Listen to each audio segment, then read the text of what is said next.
we believe, I still don't know that we've gotten official confirmation from NBC over here, but Adam Stern reported it in March, and Nathan Brown followed up this week that it's going to be at Daytona. We believe Leigh Diffey is coming back to the NASCAR Cup Series for the playoffs in the NBC booth.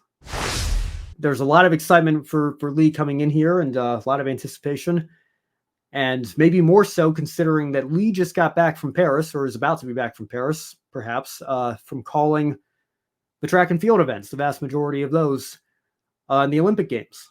And he's been a constant voice on NBC's Olympic coverage, I think, since 2014. He's done some bobsledding and luge and skeleton during the Winter Games. I think he did rowing at Rio, and has now become NBC's main track and field guy. And it's kind of ironic that the reason that he did his two Cup Series races in 2017 was because Rick Allen was doing track and field at the World Championships in London for those 2 weeks. And now Leigh will be replacing Rick in the booth, coming back from having done track at the Olympics. But Leigh took some heat after the 100 meters, Brandon. I don't know how active you were on social media last week, but it was a very close 100-meter race. Noah Lyles, by I think 5/1000ths of a second, edged out Shane Thompson from Jamaica. And as they came across the line, Leigh Diffey called the race for Thompson. I thought Thompson, regardless of what Diffey was saying in the booth, had won the race. Apparently, the Peacock broadcasters thought that Thompson had won the race. Noah Lyles himself said in his post-race interview that he thought he had gotten outleaned by Thompson at the line. And it was only after the photo finish was revealed that we heard that Lyles had, in fact, won the race by almost the slimmest possible margin. And unfortunately, it goes down as a pretty badly botched call for Leigh Diffey. But I think that I just want to say, from the perspective of a race fan that has admired the work that he's done in the booth for over a decade now, that I think he took entirely too much heat on social media for that call.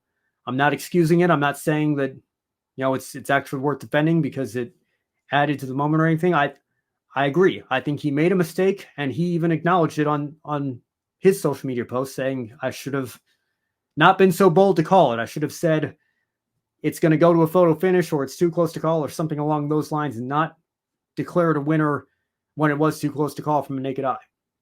But I don't think that should be what defines them.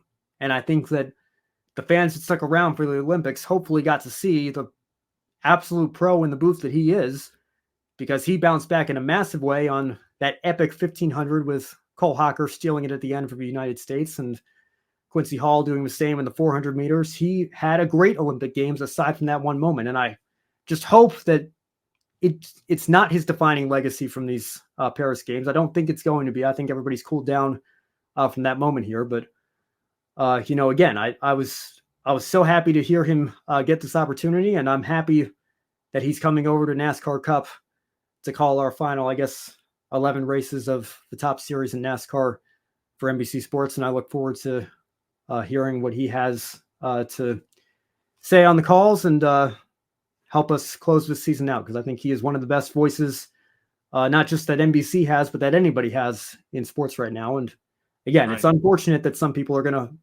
only remember that 100-meter call. But aside from that, I want to give credit where it's due. I think he had a great Olympic Games. So I'm looking forward to hearing him in NASCAR here in a couple of weeks. Yeah, for those who that's all they saw, they are really missing out on Leigh Diffey, a man of few. I mean, as long as I've been watching him, a man of few mistakes, and in very, very elite company as one of the best in the business. So, yeah, that's just, I think that's nitpicking on.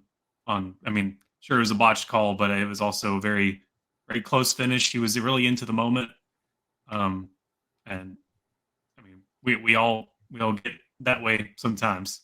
Yeah, I know, and nobody's perfect, and I got to be honest. It does make me.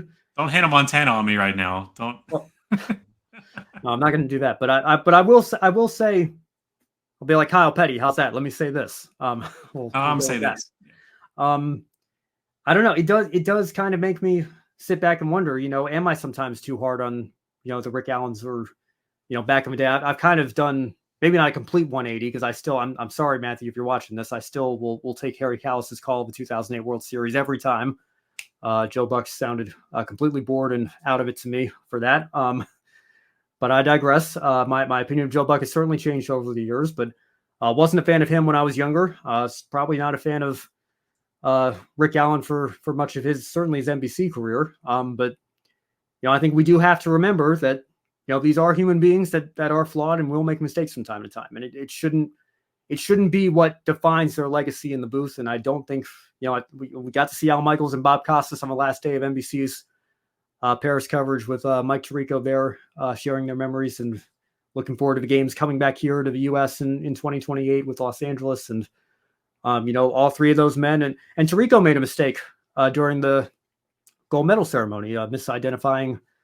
He thought he saw the flag of Palestine and had to come on air and correct himself there. Nobody's perfect. Everybody, no matter how far up the ladder you are, we all make mistakes. And I think that we have to do a better job as a society of remembering that these are human beings and, not treating them too harshly when they do occasionally slip up, because most of the time they're consummate professionals and they do a really professional, really good job at what they do. And I think that we should remember that for all of them. So I'm, again, really cannot wait to hear Leigh here in a couple of weeks, and want to give him my salute for a great job at Paris. And I hope he's back in 28 doing track and field once again when the games come back here. So we'll look forward to that.